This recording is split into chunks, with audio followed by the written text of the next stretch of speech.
Okay. First and foremost, good afternoon, good evening. I want us to be reminded that we are in the holy presence of God. My name is Dr. Christy Kelly. I serve as the university's Chief Diversity Officer and Director of Multicultural Student Services. My pronouns are she, her, hers. For the next 50 minutes or so, we will engage in an information session titled Know Your Rights, Supporting DACA and Undocumented Students. Please note that this session is for informational purposes only and does not serve as the end-all or be-all, as each person's circumstances may differ. Lisa Scott, who is the founder, owner, and attorney of Scott Global Migration Law Group, located in Chicago, was with us in 2017, where she walked us through the major changes that were occurring at the time. She is with us today to give an overview of what DACA is and the rights that undocumented persons have. She will also suggest ways for us to best serve DACA recipients and undocumented students as an institution. So for our students who are DACA recipients or undocumented, this information session is in support of you. And for non-DACA recipients or persons who are not of immigrant status, this information session will encourage you on how to build an allyship and be an advocate. Attorney Scott recently celebrated her 30-year anniversary of practicing immigration and nationality law. Over her 30-year span, Lisa has cultivated her expertise across all variety of immigration cases, including but not limited to employment-based cases for multinational corporations to immigrant petitions for individuals. Lisa is among the 5% of women lawyers included in the inaugural edition of Martindale-Hubbell Bar Register of Preeminent Women Lawyers. This register utilizes a rigorous peer rating system and is given only to lawyers who demonstrate the highest legal and ethical standards. Lisa has been selected by Attorney General Jeanette Reno, who has since passed, to serve as an immigration judge in the Executive Office for Immigration Review. Lisa has again been included in the prestigious and international compilation of noted experts in her field. Lisa has served as an elected chair of the Greater Chicago chapter of the American Immigration Lawyers Association. In addition to AILA, she was an elected chair of the Immigration and Nationality section of the Chicago Bar Association. Appearances on local television shows such as Chicago Tonight and the Law Channel are just two examples of media platforms that she has been sought for based on her expertise. During our time together, you all will be muted, but we welcome you to ask questions or make comments via the chat bar. Lisa has already shared that it's a little difficult for her to look at the chat box and present, so I'll be helping her to facilitate that process. And again, we'll do our best to answer all questions that are submitted. Please note that this is being recorded, and like other Diversity Week sessions that happened earlier, it will be posted on our Lewis University YouTube page. We will also include closed captioning. This platform is a little different in that we're on WebEx as opposed to Zoom, but if for any reason we're interrupted, we will end the call or end the video conferencing session immediately. So Lisa, it is great to see your face again. I will turn it over to you and transition through your presentation. Thank you. Thanks, Christy. Yeah, I am a little technologically challenged. So as I was explaining to Christy, when I did this recently, the questions kept popping up and I started answering the questions, not realizing that no one knew what question I was answering. So if that happens, just put me on mute. I want to thank all of you for taking the time today. I hope you're all somewhere where you feel safe and secure. And I want to thank you for taking the time today, whether you're here because you support the immigrant community or support immigration, or if you're just curious about learning what's going on. I'm really excited that you're here. Years ago, when, like Christy said, I've been an immigration lawyer for a long time. And years ago, being an immigration lawyer, we were like I don't know, like the forgotten ones in the legal field. And now immigration is a hot topic. At least that's what NPR says. NPR says immigration lawyers are hot, so I love it. And I'm here today to help you if you're thinking about, maybe you want to learn more about immigration or support your community. I hope that the PowerPoint I put together provides you with some resources that, if I've tweaked your interest or your ire in any way, that you go ahead and you look at those resources, because what you're going to find, like I did as I was putting this together, is one resource leads to 5 other resources that leads to 10 other resources. By the time you're done, I think you'll have a really good understanding of what's going on for some of your classmates who may be undocumented or have DACA or have some immigration struggles. So in my first slide, how are we going to work this, Christy? Am I doing the slides? Because I don't know how to do them. I'll do them for you. Uh-oh, I lost you. Hello? Christy? Yes, I'm here. I just muted myself. I'll transition your slide for you, okay? Okay. All right. So, we've all been hearing about immigration, and I'm sure you've probably saw or heard about the tweet that the president sent out on Monday night at about 10:30, when I was on the phone with a friend who said, "Ooh, something just showed immigration is suspended." And I said, "Okay, our phone call is over. I've got to search this out." And I'm sure I have 10 emails from clients who are worried about their immigration. So I am here to tell you that immigration is not suspended, as he said in his tweet. Yes, he has issued yesterday at about 6 o'clock an executive order that does put some things on a temporary hold for immigrants, an immigration petition and their families or their employers. But I did want to present you with the graph that shows that the number of immigrants in the United States continues to grow, and that you can see it's leveling off a little in the last few years. But I just wanted to share with you that it does continue to grow. And I think if you look at some of the resources that I've listed, you'll see why immigration to the United States has continued to grow for both sides, both why the US continues to receive immigrants and why immigrants continue to want to come to the United States. And that was the reason I put that graph in there. The next slide we'll talk, I brought this up because I think it's important as we're in this pandemic. I think it's important that we understand what value these immigrants bring to the United States. And I found this very interesting. It's about a brain drain. And sometimes when you hear about brain drain, you hear about the country from which people are immigrating, that they're losing people who are educated. But it turns out here in the United States, there are at least 263,000 immigrants who are currently in the United States in legal status, who are underemployed, and they're actually healthcare professionals. And I just thought it was interesting to look at. You can see that 45% of the 263,000 immigrants who are currently legally in the United States, who are not working in the medical field, 45% of them are actually registered nurses. And I think that the federal government and even the state governments are realizing that we do have some immigrants here whom we may be able to utilize their skills.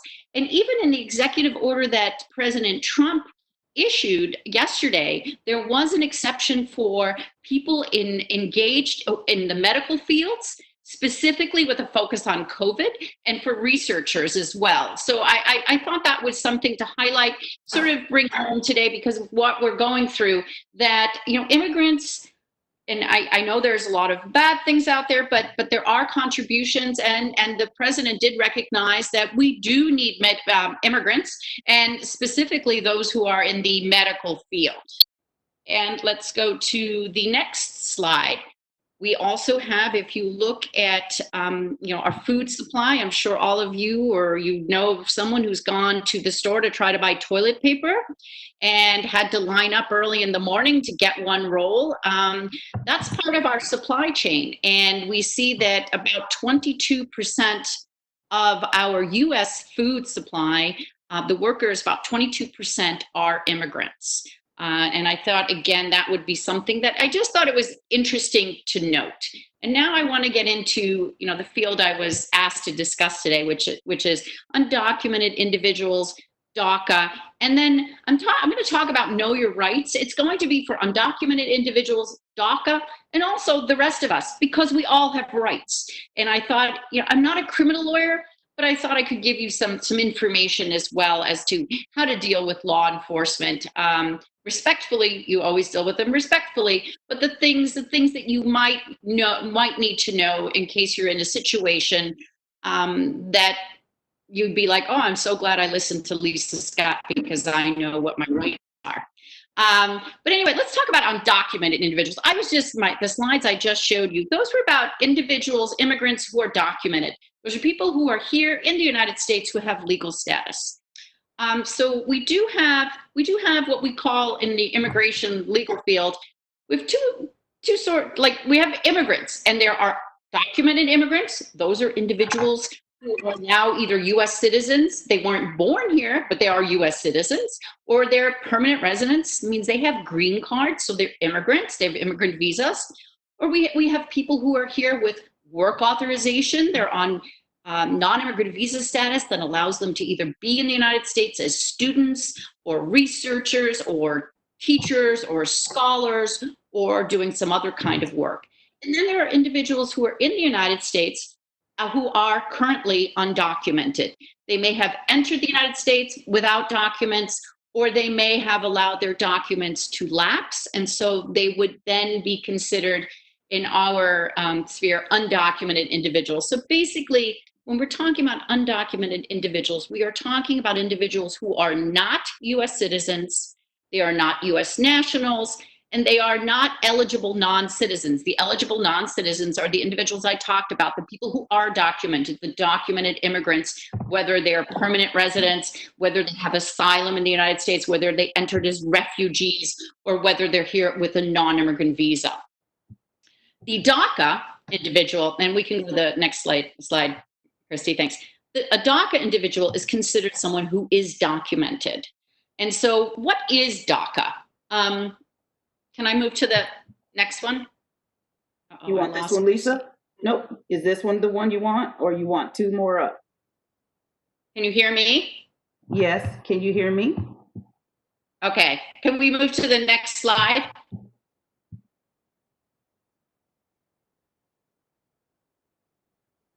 I don't know if I can do it. Can I do it?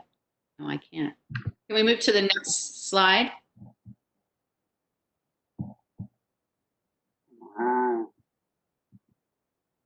Lisa, can you hear me? I can hear you. Can you hear me? I can. So do you want your history? Can we move to the next slide?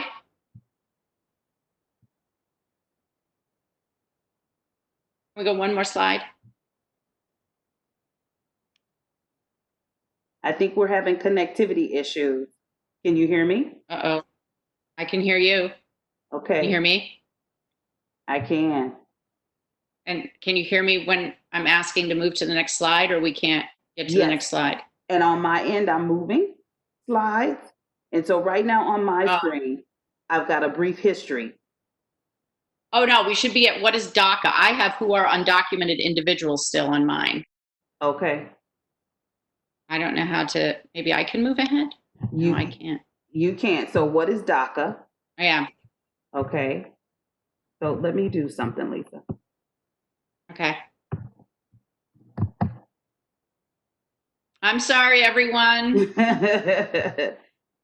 These are challenging times in many different ways.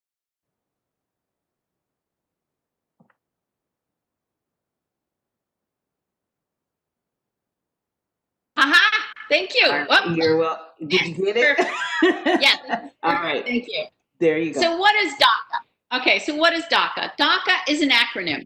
for deferred action childhood arrival. So we get DACA. And actually, a little bit after DACA was implemented, there was talk about having DAPA, and that was deferred action parent arrival. Now, DAPA never became law for many reasons, but DACA did become law. And how did it become law? Well, most immigration laws are promulgated from the legislature, because when you look at the Constitution, there really isn't anything written in the Constitution where and who should control immigrations. But there are certain provisions of the Constitution that have been interpreted through cases, Supreme Court cases, that basically say Congress is within, immigration law is federal and within the purview of Congress. There are, however, certain things that the president can do, as you saw Monday night when President Trump said, I'm going to suspend immigration. Well, while he cannot unilaterally suspend immigration, the president, who occupies the executive branch of the government, can issue executive orders and take executive action controlling immigration. The orders that the president can issue, which then become law, focus or are limited to those of national security. So when you look at the executive order that was issued last night, basically he's controlling the borders. Right now, his suspension of immigration is focused on people who are outside of the country trying to come in. And that was similar with the travel ban. Well, in June 2012, President Obama decided that national security and national concern was involved with our children, the children who were brought here when they were much younger. So because many of them did not actively come on their own, they were brought here. So President Obama decided in 2012 to establish DACA. And once he established it, it became law. DACA, some of the benefits of DACA, so basically what we had before DACA, or before the people who now have DACA, we had undocumented individuals. And remember, that's non-citizens or someone who is not a documented immigrant. DACA allowed those individuals, and I'll talk about eligibility in the next slide, to get a social security number. Now, when you think about it, and my daughter, she just graduated from college last year, but I remember when she was in high school, she wanted to do driver's ed, and we lived out in the country, so I was excited because I'd been driving her everywhere, and I was like, oh yeah, you're getting your driver's license as soon as possible. She wanted to do driver's ed, and she needed a social security number for that. Well, one of her friends didn't have one, and DACA enabled that person to get a social security number. A DACA recipient can also apply for work authorization and get a permit to work legally. For a while, DACA recipients were allowed to travel. So if you think of like a junior year abroad or doing like a January semester or doing some kind of internship abroad, undocumented individuals who had DACA were, for a time, allowed to apply for travel permission. They didn't always get it, but they were at least allowed to. Whereas if you're undocumented, the minute you leave the United States, you have no way to come back in lawfully. So for DACA recipients, they were eligible to apply for travel permission. The other thing, and perhaps the most important part of being a DACA recipient, was that you were eligible and are eligible to have your removal deferred. That means you are here without documentation, so you are subject to removal, what we used to call deportation. Once you have DACA, it is a protected status. Well, not a protected status, but it is a protection against deportation. And so perhaps that is is the most important part of being a DACA recipient. So the next slide talks about, okay, can we go to the next slide? Okay, let's do this. All right. Oh boy. Just as I talked about what undocumented is, what I want you to understand what DACA is, because sometimes people think DACA it's a U.S. citizenship. DACA is a green card. DACA is your legal. No, DACA is not your legal. DACA is you get a social security number. You can apply for one. You can apply for work authorization. You can work in the United States. You can no longer apply for permission to travel internationally. But it's not anything. It's just protection against being deported. And along with that protection, which you have to apply for every 2 years, you are eligible to apply for work authorization. And you do have to pay for these applications. So when you renew your DACA application every 2 years, you have to pay the DACA filing fee. And if you want to get a work card and work lawfully, you have to apply and pay for the filing fee for the work authorization. So it can be very expensive. It is something that is only valid for 2 years, and you must renew it. So let's talk about what the original requirements are for DACA, and that would be on the next slide, Christy. Did it go for you, Lisa? Can you move one more? Uh-oh. Are we stuck again? Yeah, I think so. Are you at the requirements for DACA? Yes. Okay, all right. I know what they are, so okay. And the reason I put this in the requirements for DACA is I hear like, oh, well, DACA is for anybody. Anybody can apply for DACA. No. Not anyone can apply for DACA. You had to, remember, this was signed in June 2012 by President Obama. You had to be under 31 years old as of June 15th, 2012. That is because DACA was focused on young children who were brought, or people who were brought to undocumented individuals. I'm going to try to use some of the words I've been throwing at you. Undocumented individuals who were brought to the United States as children. So you had to have been under 31 on the day that DACA became law, which was June 15th, 2012. You had to have come to the United States before your 16th birthday. That means if you were already 16 when you came to the United States, didn't work. You had to have lived continuously in the United States since June 15th, 2007. So there was a concern in 2012 that people would just show up and apply for DACA. Well, guess what? They couldn't, because they had to actually have lived continuously in the United States since June 15th, 2007. And that was to appease the individuals who were afraid that our borders would be flooded with people under 16 years old trying to get to the United States in 2012. Then you had to have been physically present in the United States on the day that Obama signed signed DACA into law. Again, that was because there were individuals who were concerned that people would try to come into the United States immediately to apply for DACA. So the safeguard there was that you were in the United States, physically in the United States on June 15th, 2012. Now, let me ask you, let's say it is 2013, this law is still fine, and you came before you were 16, you lived in the United States since 2007. Think about how you would prove you were physically present in the United States on June 15th, 2012. Yeah, you can prove maybe you came before your 16th birthday. You can prove you've been here since 2007, probably with your school records. But how do you prove you were in the United States on a specific date? And Homeland Security was like, well, we're not going to just take affidavits from your friends saying that they were, hanging out with you on that day. We want medical records. We want employment records. And remember, this is for young people too. So we want those kinds of records showing that you were in the U.S. on June 15th, 2012. That was a bit of a challenge for people when they were applying for DACA the first time, because the first time they applied, they had to show they met these requirements. So just think about how difficult it's a year later, and all of a sudden you're going to apply and you're like, well, how do I prove this? June 15th, 2012, and Homeland Security is saying they won't take affidavits from my friends and family. So that was always a challenge. You also had to be someone who was either studying or had graduated from high school or earned a GED or honorably discharged from the military. And importantly, you had to not be convicted of a felony, certain misdemeanors, including a DUI, one single DUI, and you were not eligible.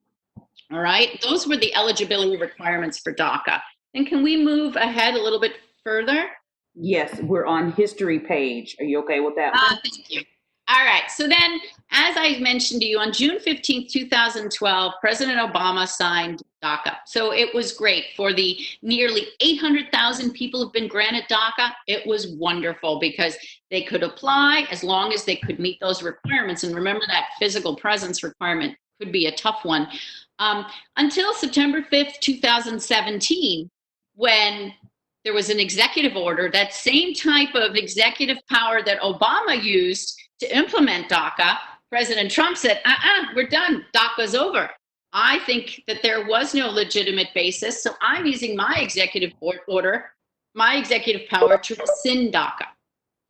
And then there was the court challenge. And I gave you a little history. I'm not going to go through it with you, but these are going to be available to you. And I think that you should read it because it's really kind of interesting. It goes through, well, then so the first one was the University of California, and the chancellor was Janet Napolitano, who had been the former commissioner of Homeland Security, or maybe it was INS, Homeland Security. She was now chancellor, and she was suing the government, saying, "No, this is exceeding his executive powers."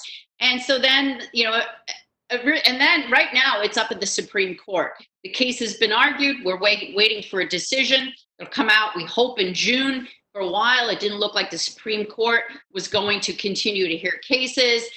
They are hearing cases, but meanwhile, they've heard this case. They heard it in November, and we do expect to have a decision in June. But what does that mean? Well, for those of you who have DACA now or know of someone who has DACA now, get out there and renew your DACA application now. I don't care if it expires in 2 years from now. Get out there, because if the decision comes down in June that DACA is rescinded, you will not be able to extend it. All right. Now, what has happened with all these court challenges is you can no longer file an initial or a first-time DACA application. That you cannot do. So anyone who meets these criteria who never filed for DACA before is no longer eligible to file. But those who have DACA now should renew. I don't, like I said, normally you renew like 6 months before. Don't do that, because we don't know what's going to happen in June. And if the decision comes out that it's rescinded, then we hope that what will happen is your work card will continue until it expires, but it could also be that your work card, is rescinded on that date. It really depends on where that goes. But I would say to any of you, anyone who has DACA, please remind them, encourage them to extend the DACA. And remember, when you're filing a DACA extension, you must also at the same time file, the form you file for DACA, it's called Form I-821D. And when you want work authorization, you must file separately for work. You file them together, but it's a separate application, and it's called Form I-765. You can find these forms, you can find more information about DACA at Homeland Security's website, which is www.uscis.gov, G-O-V. Super important. My daughter the other day was looking for her stimulus check. Remember, I just told her she just graduated from college last year. She's like, "Mama, why is the IRS a public company?" a private company. I said, "What are you talking about?" She's like, "I'm on the IRS website." And I said, "Send me a screenshot." And she sent me something, irs.com, C-O-M. All government agencies are .gov. So it's super important. If you go to uscis.com, you are unwittingly in some lawyer's website. And then you'll be paying possibly $50 for something you can get for free. So please always remember, you're going to a government website, whether it's FBI, Department of Labor, Homeland Security, State Department that controls where you apply for a passport, or if you're an international student where you get your visas, it's always .gov. Please remember that, irs.gov. Also remember, government agencies never call you, okay? So why is DACA so important?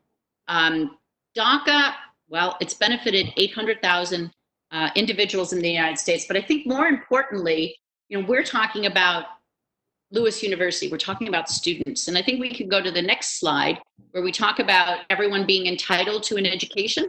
Sure, I'll move it. There we go. Everyone is entitled to a K through 12 education. The reason I'm bringing up DACA here is that in the United States, under the 14th Amendment of the US Constitution and under a Supreme Court decision of 1982 called Plyler versus Doe, everyone is entitled to a free public education.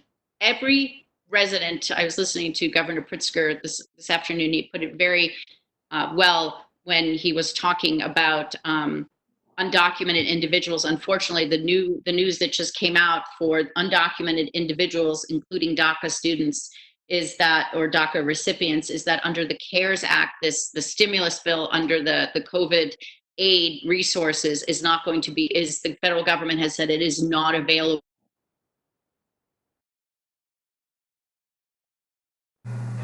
The good news is that the state of Illinois is working to come up with funds for the undocumented and for DACA students. But Pritzker said, as he said, everyone is an Illinois resident. So when we talk about, have I lost everyone?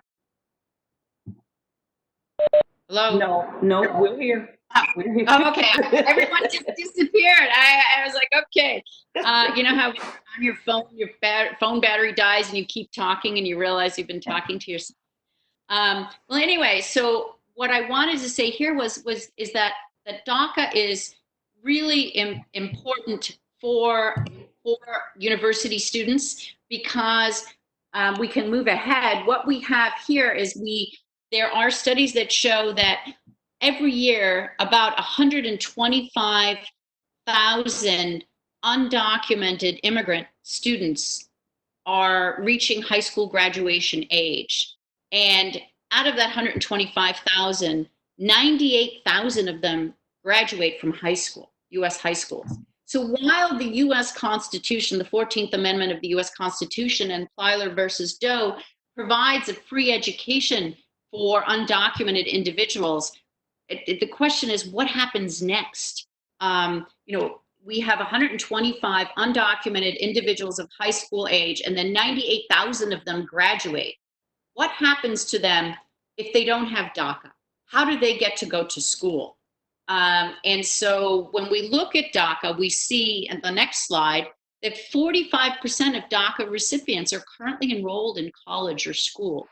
And I'm afraid if we take away DACA and the permission to work that comes with it, that you will find that number will decrease. And that is, I think, when we look at brain drain, I think that is something that we really need to be looking at, is that these students, these individuals, they have been in the United States. We have, under the Constitution, we have provided them with an education. And what service are we doing for them if we're not allowing them to continue with that, if that is something they want to do? I also gave you rural numbers, DACA. I mean, we tend to think that DACA recipients are focused in urban areas, but there are DACA students and undocumented living in rural areas. I have provided, it's called the Repository of Resources for Undocumented Students. And I cut out and I pasted information for you specifically for the state of Illinois.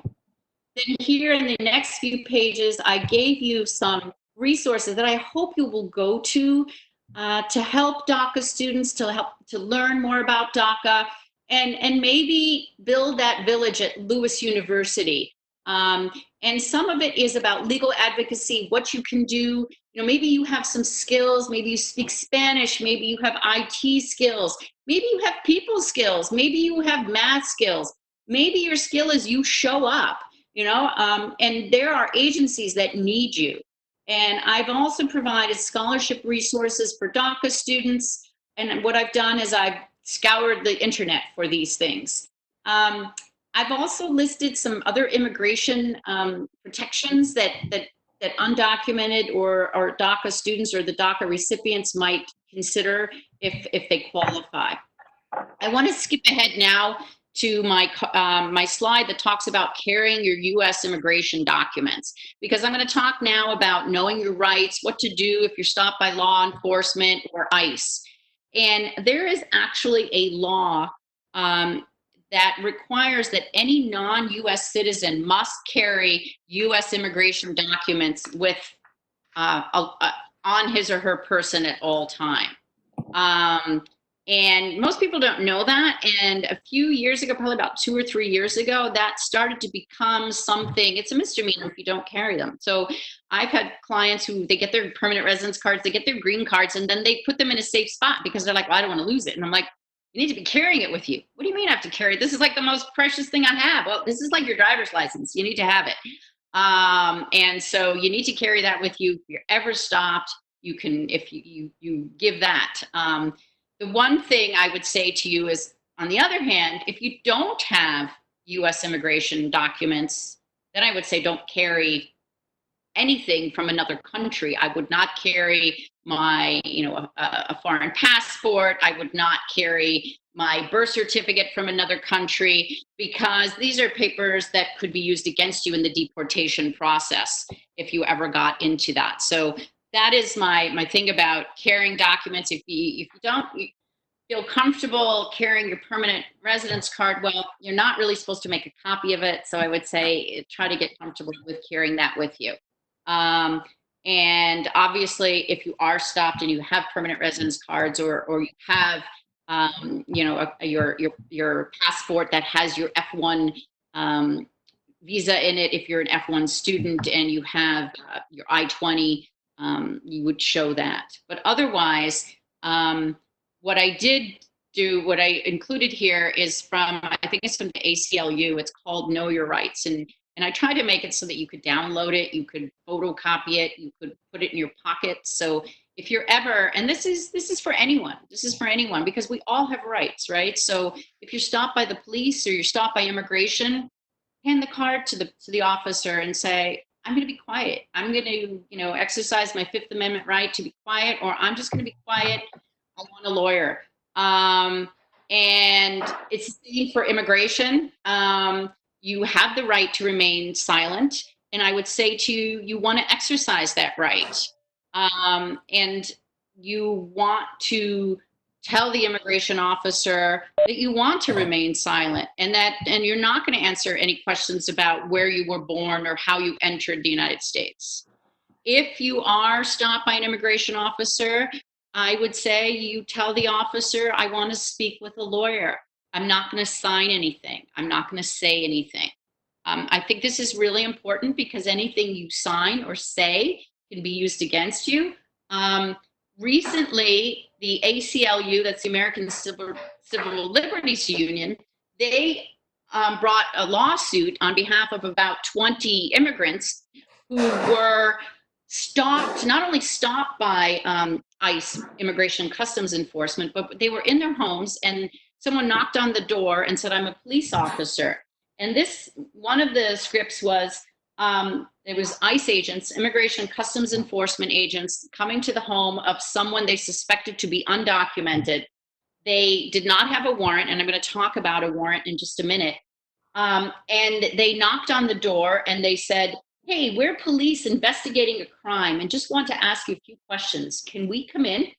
Or, we're police. Is there an issue with your car? Can you come outside? Or, we're probation officers looking for a person that lives at this house. Is he here? Can we speak with him? And the person would open the door. Once you open the door, that's it.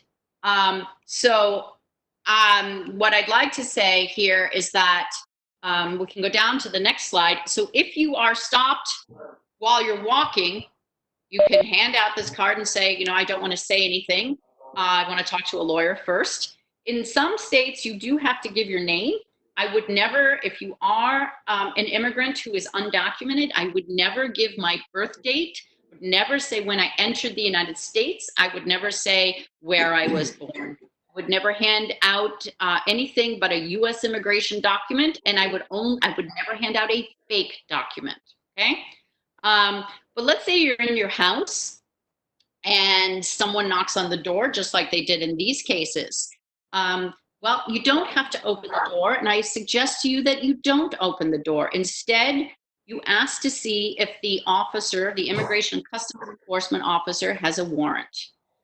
You either ask them to hold it up to the keyhole or you ask them to slide it under the door and you look at the warrant. The warrant must be signed by a judge. It cannot just be a deportation warrant because sometimes there's a warrant of deportation. That is not a search warrant. It has to be a search warrant. It has to have the name of the person spelled correctly. It has to identify the right address, not just, oh, that was the address where the person lived before. No, it has to identify the address where the officer is standing right there as you're standing behind the closed door. If it does not, you do not have to open the door. And again, once you open the door, then you've consented to a search, right? So you want to be careful with that. Let's see. If you've opened the door and you are undocumented or the officer encounters someone who's undocumented, then the officer can take the person into custody. I would then at that point, if there are any children in the house, I would say, you know what, I have a child. Sometimes the officer will exercise his or her discretion and not take the individual into custody. If you are married to a US citizen, I would also say that. And I would always have the birth certificate of the child handy. I would have a marriage certificate if you're married to a US citizen. Some individuals are married to US citizens and they're undergoing the immigration process. Unfortunately, normally that would stop any deportation officer from coming to your house, an ICE officer from coming to your house, but sometimes it does not. And so they can still take you into custody. And then there's a bond situation usually.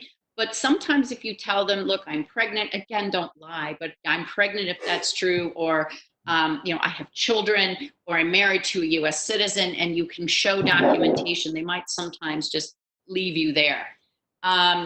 The other thing that I wanted to say was create a safety plan. I think that's really important. So if you are undocumented, memorize the phone number of a friend or someone you can call, maybe an immigration lawyer. Keep your documents in a safe place. Do you have like bank accounts? Do you have, rent that's due? Do you have, your Netflix that has to be paid, your kids, whatever? Keep it all in one place. Make sure someone knows where it is. Recently, someone I knew suspected she had or thought she had COVID, and she texted me. She's like, here is everything. Here's my mother's address and her phone number in Poland. Here is, and I mean, it was, to me, it was like, I can't believe this is happening, but I realized that I need to keep these safe. And she's like, and she's fine now, but she's like, here's everything, my mortgage, my everything. Just make sure my children get to this place if something happens to me and my husband. And also if you think about it, social media can be very important, very instrumental. There was some, I remember hearing, it was maybe 6 months ago or 8 months ago when President Trump tweeted something about raids were going to happen.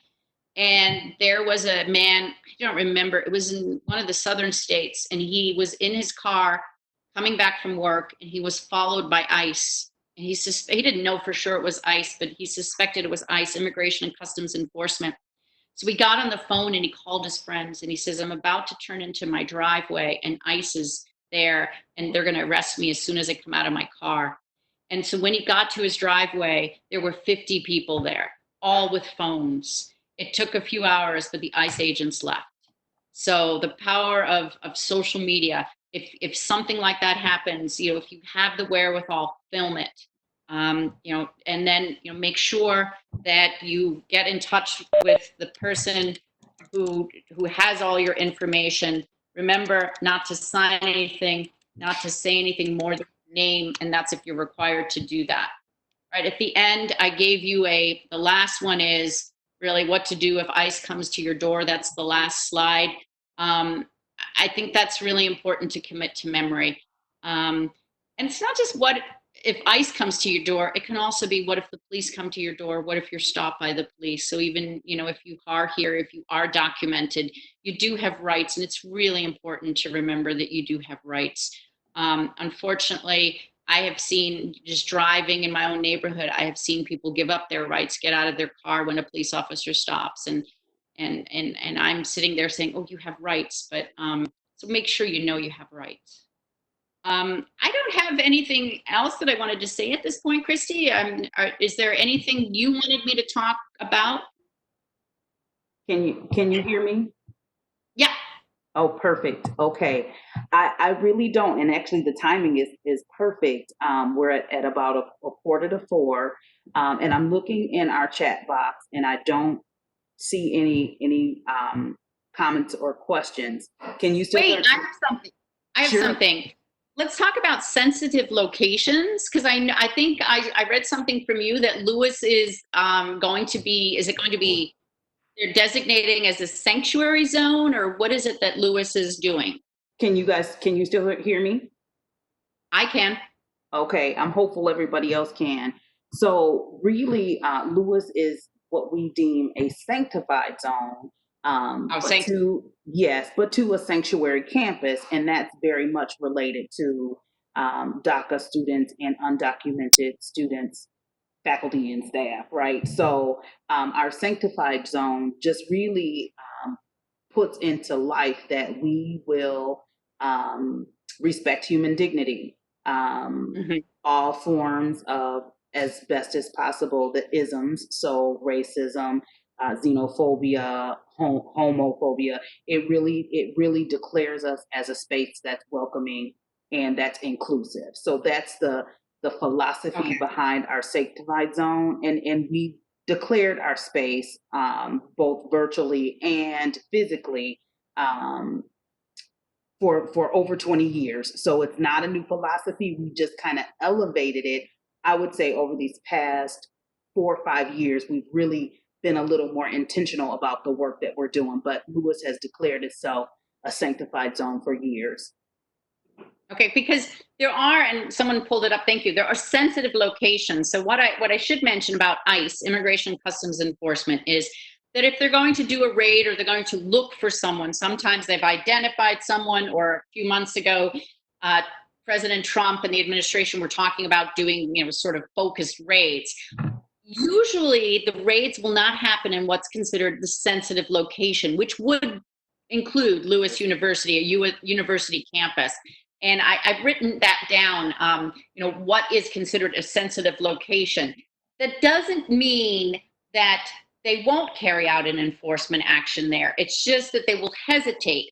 But if there is, what police call probable cause, or if they have a reliable information that an individual they're looking for, someone of interest is there, they could come in. But typically these are sensitive locations where they often will not come in for a raid or to apprehend someone of interest. I thought also I read, does Lewis, I thought I read something that, so if ICE comes onto campus, they'll check in first with the police. Is that with the Yes. university police? Yeah. Okay. Yes. And So then what I actually sent you what we are calling our front door policy. And so mhm, what we've done is there's a team of us, and it's a work in progress. So mhm, fortunately we haven't had any circumstances where, and we are considered a sensitive location, where ICE or any other governmental agency has come on campus to inquire about status, right? But we right, have tried to be proactive in the fact that if they do, that we do have a front door policy that we will abide by in terms of legal and law enforcement. But right, there is a checkpoint process, and like I said, we are in the process of identifying where our hospitality suite is, what we're right now affectionately calling it. But we are um, we are trying to be proactive, should ICE or any other governmental agency come on campus. And what we've done is made the front door policy something that is available to not only students but our employees as well. So our dean of students, student services, and our HR representative both have publicized, or will, again, COVID-19 has slowed some things down, clearly, but we have implemented a front door policy is what we're calling it. That's the short name of it. I like that. I like that. And I like the fact that, you're, like I said, it's taking a village. You're putting everyone from Lewis University together but the front door policy is great because it's almost like a funnel in a way. And yes, you're right. I mean, you have to obey the law. And if they have a valid, search warrant or something like that, there's not much you can do. But by channeling it through the front door, it gives time for the various people to at least respond. And I think that part of that would be that, your trained your law enforcement there, they'll be able to look at the warrant. Is it valid? Who signed it? Is it actually identify, an address that's on campus and an individual who's on campus? So I think that's great. Because these are unfortunately, when you have someone knocking on the door, according to the ACLU lawsuit saying, hey, we're investigating crime and just have a few questions, you think, well, yeah, I want to be helpful to the police. And then you find out it's not the police. So I think that's great that they're going to, meet with someone who's going to be trained, like the front door person will be trained to what to look for and, what questions to ask. And I think I saw something like it might even go to the general counsel if there were some legal questions. So that's really great. Yeah, that's part of that. It takes a village. I think I stole that from Hillary Clinton, but it does. I feel like it really does. And yeah, it's a stressful, challenging time. But you know what? For all of you who are students at Lewis, I'm going to tell you. Okay, I started in immigration 3 months out of college. I was an immigration paralegal. And then I told my boss, this job is boring. And instead of kicking me out the door, he said, then go to law school. And I went to law school and in 1986. And, I grew up on welfare and I'm the first person in my family to graduate from high school, and English isn't even my first language. And I was just fortunate to find a job I absolutely love. I'm going to be 61 years old this year. And I just want to say to all of you who are still students, just find what you love, and every day is going to be a great day. And if you find something you love where you feel like you're making some kind of contribution, I think you'll never regret it. Yeah. Are we off? I took our presentation down because I want to make sure that before we get off for the evening, that if anyone has any questions, they have an opportunity to ask them. And again, I've been in the chat box a few times. Dr. Bunton, who was on with us, she's one of our faculty in our sociology department. She just says thank you and hope all is well with everyone. She had a committee meeting to go to. So I just wanted to stop sharing our screens for just a second and also say thank you for bearing with us with the technology issues. I don't know if the slides were right on point with what you were saying, but I just wanted to offer an opportunity as we close out to see if anybody had any questions, and I'll be happy to unmute all of us. Okay. Does anyone have questions? So I've unmuted everyone. So bear with us if there's background noise, but does anybody have any questions in our last few moments together?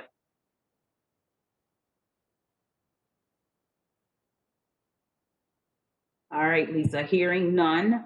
I just wait. Let me just say, I really encourage everyone to read some of those articles. I think you find them really interesting. And like I said, one article leads to another, all those hyperlinks. Set aside some time. I think you'll find that immigration, no matter what side you come down on, is a fascinating subject. Okay, guys. Well, thank you very much, Lisa, for your time.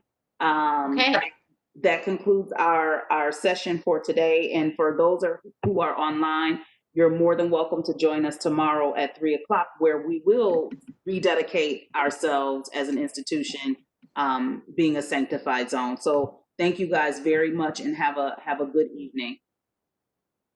Good night. Good night.